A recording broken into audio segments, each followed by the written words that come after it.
Serial वसुधा के आने वाले अपकमिंग ट्रैक में अब बदले की आग वसुधा के दिल में भड़क चुकी है, क्योंकि जहां उसके प्यार उसके देव ने उसके लिए इतनी एक्सपेंसिव चांद बालियां खरीदी थीं और वह उन्हें पहनकर बहुत खुश होकर एंजॉय कर रही थी, वहीं अचानक सारिका वहां आ गई और उसने उन चांद बालियों को उससे छीन लिया और उसे अपमानित करते हुए 4 बातें सुना दी और कहा कि तुझ जैसी गरीब भिखारन के पास ये चांद बालियां कैसे हो सकती हैं।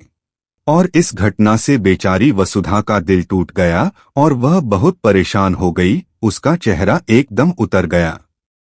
आंखों से आंसुओं की लड़ी निकलने लगी, उसकी मुस्कुराहट गायब हो गई और उस समय उसका दिल जैसे 1000 टुकड़ों में बिखर गया, क्योंकि वो चांद बालियां उसके लिए सिर्फ एक जेवर नहीं थीं बल्कि उसके पति देव के प्यार की निशानी थीं, उस रिश्ते का प्रतीक थीं जिसे वो बहुत संजोकर रखती थी। लेकिन सारिका ने जिस बेरहमी से उन्हें छीनकर उसका अपमान किया, उसने वसुधा को भीतर से हिलाकर रख दिया और वह मन ही मन कसम खा बैठी कि चाहे कुछ भी हो जाए वो अपनी इज्जत और अपने अधिकार की निशानी किसी भी हाल में वापस लेगी। और अब उसका यह संकल्प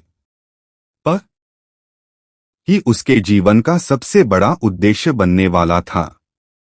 अगली सुबह जब वसुधा देव के कमरे में फूल रखने गई तो जैसे ही उसने देव को सोते हुए देखा उसकी आंखें भर आईं, उसका दिल भारी हो गया। वो चाहती थी कि देव से सब कह दे, लेकिन उसके होंठ जैसे सिल गए थे, उसकी आत्मा चीख रही थी मगर उसके शब्द बाहर नहीं आ पा रहे थे। देव ने गौर किया कि वसुधा के कानों में उसकी दी हुई चांद बालियां नहीं थीं और उसके दिल में तुरंत बेचैनी भर गई। उसने महसूस किया कि कुछ बड़ा हुआ है, लेकिन उसे समझ नहीं आया कि वसुधा क्यों चुप है। और जैसे ही वसुधा कमरे से जाने लगी, देव ने उसे रोकने की कोशिश की।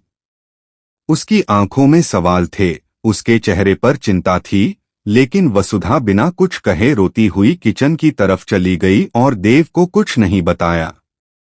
देव टेंशन में आ गया कि आखिरकार वसुधा के साथ हुआ क्या है, उसका मन व्याकुल हो उठा। उसने ठान लिया कि वो हर हाल में सच्चाई जानकर रहेगा। और जब वह किचन में पहुंचा तो उसने देखा कि वसुधा मन ही मन संकल्प ले रही थी कि अपने पति की दी हुई चांद बालियां वह हर हाल में वापस लेकर ही रहेगी और सारिका के तांडव को खत्म करेगी। वसुधा ने ठान लिया था कि अब चाहे कुछ भी हो जाए, चाहे उसे कितनी भी मुश्किलों का सामना क्यों न करना पड़े, चाहे उसके रास्ते में कितनी भी कांटे बिछा दिए जाएं, लेकिन वह सारिका से अपनी इज्जत और अपने अधिकार की निशानी वापस लेकर ही रहेगी, क्योंकि उसके लिए यह सिर्फ बालियों का सवाल नहीं था बल्कि उसके आत्मसम्मान और उसकी पहचान का सवाल था। और दोस्तों, इसी बीच कहानी में दरार डालने के लिए आने वाली है चंद्रिका सिंह चौहान, जो वसुधा और देव के बीच गलतफहमियां पैदा करने की कोशिश करेगी, उनकी नजदीकियों को दूरियों में बदलने की कोशिश करेगी, उनके प्यार को तोड़ने की हर मुमकिन चाल चलेगी और इस सीरियल की कहानी को और भी ज्यादा रोमांचक बना देगी।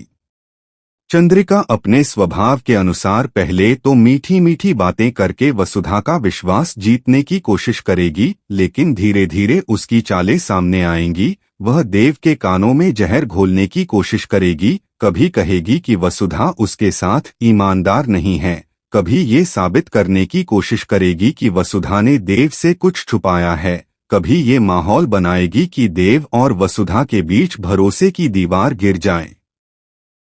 इधर वसुधा अपने संकल्प पर अडिग रह